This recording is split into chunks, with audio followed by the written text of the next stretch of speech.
भागवत में 6 अध्यायों में महिमा गाई गई। ये जो मैं आज सुनाऊंगा ना आपको कथा, ये आज भागवत में नहीं, पहले भागवत की महिमा सुनाऊंगा। ये जो भागवत की महिमा है वैसे तो स्कंद पुराण में भी है, पद्म पुराण में भी, और अन्यत्र कई कथाएं हैं, पुराण हैं, वेद हैं जहां भागवत की महिमा है, लेकिन पद्म पुराण के 6 अध्याय बताए गए भागवत की महिमा। भाई दूसरे पुराण से क्यों बताया जा रहा है? अरे भाई, अब कोई व्यक्ति खुदे से प्रशंसा करे तो कितना अटपटा लगेगा। अरे महाराज हमने ऐसा किया, महाराज हम सामने वाले व्यक्ति भी कहेंगे भाई कैसा विचित्र व्यक्ति है। तो खुद से प्रशंसा करना कौन सी बुद्धिमानी का कार्य है? तो भागवत जी खुद से ही अपने विषय में गाएं तो अच्छा नहीं लगेगा, इसीलिए वेद पुराण भागवत की बिरदावली गाते हैं। तो ये 6 अध्याय पद्म पुराण के जो भागवत की महिमा को गा रहे हैं। अच्छा, कई लोग प्रश्न ये कर रहे होंगे कि महाराज ये मत सोच लेना कभी नया नया कथा सुनने बैठे, और इनमें से बहुत सी माताओं को तो ऐसा जानो जो मेरी ही कथा 5, 6, 7 तो सुनी चुकी, और यूट्यूब पे तो प्राय सब सुनते होंगे, टीवी, आस्था, संस्कार, सत्संग, दिशा, साधना, सब पे तो आ चुकी, सबने सुनी होगी। तो बहुत लोग ऐसा सोच रहे होंगे कि महाराज जी ये मत सोच लें कि हम नए नवेले हैं, अब तो इस भागवत में बहुत समय से हैं, तो प्राय बहुत सारी कथाएं तो आप लोग को ऐसी याद हो गई होंगी, ऐसी कंठ हो गई होंगी। तो एक बात बताओ महाराज, समझ में नहीं आ रही हमारी, कौन सी बात भैया? बोले महाराज ये कृपा करके बताओ।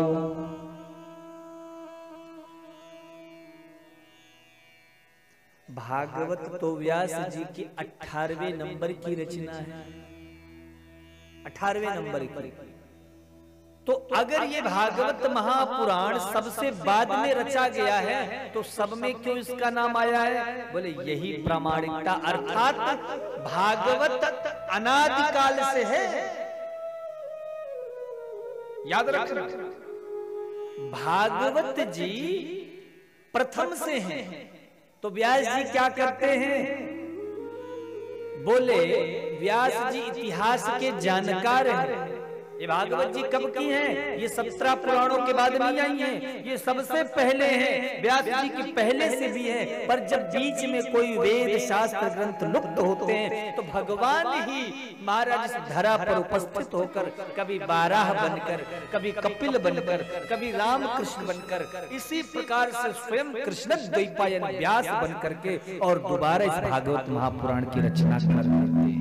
क्यों? ताकि हमारे और आपके लिए जो इस संसार में रमे हुए हैं, हाय मेरा पोता, हाय मेरी नौकरी, हाय मेरा दुकान, ये जो हाय हाय करने में लगे हैं, इनको एक इस भव सिंधु से पार होने के लिए ये भागवत नौका के सदृश बन जाए। तो ये भागवत इस संसार सागर से पार उतारने वाली नौका है। क्या है? जोर से बोलो। नाव क्या करती है? पार उतारती है। किससे पार उतारती है? भव सागर से नहीं भैया, नाव भव सागर से पार उतारेगी तो हो गया हमारा, जितने भी नाव चलाने सबकी बल्ले बल्ले। नाव तो नदी से पार उतारेगी, तालाब से पार उतारेगी, गंगा यमुना नर्मदा जो भी जलधारा उससे पार उतारेगी। क्यों? क्योंकि नौका को पता है कि मुझे इस जल में डूबना नहीं है, मैं तो पार ही कर दूंगी। इसी प्रकार से ये भागवत भी नौका है। जैसे नाव हमें गंगा यमुना से पार लगाती है, ऐसी भागवत हमें इस भव सिंधु से पार लगा देती है। समझ में आई बात? तो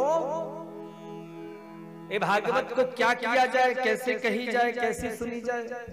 बोले पहली बात, भागवत की कथा में बैठना तो एक बात याद रखना मेरी माताओं, सब बहुत तारीफ करेंगे आपकी, सब कहेंगे हम भी चलेंगे। कब? कोई कहेगा हम कुछ जन्म वाले दिन जाएंगे, कोई कहेगा हम दूसरे दिन जाएंगे, कोई कहेगा हम फलाने दिन जाएंगे।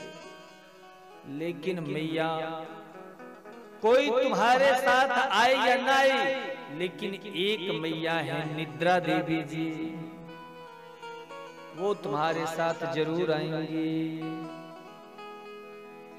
इसलिए कथा सुनना में या तो सबसे पहले निद्रा देवी पर विजय प्राप्त करना होगा। बोलो राधे राधे।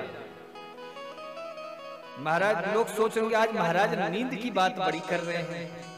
महाराज और सोता तो बड़ी गजब की, लेकिन हमारे परीक्षित जी लगता है ज्यादा मेहनत कर ली है ना। जो सामने होता है जिस दिन नजर जाती है पहले वही महाराज।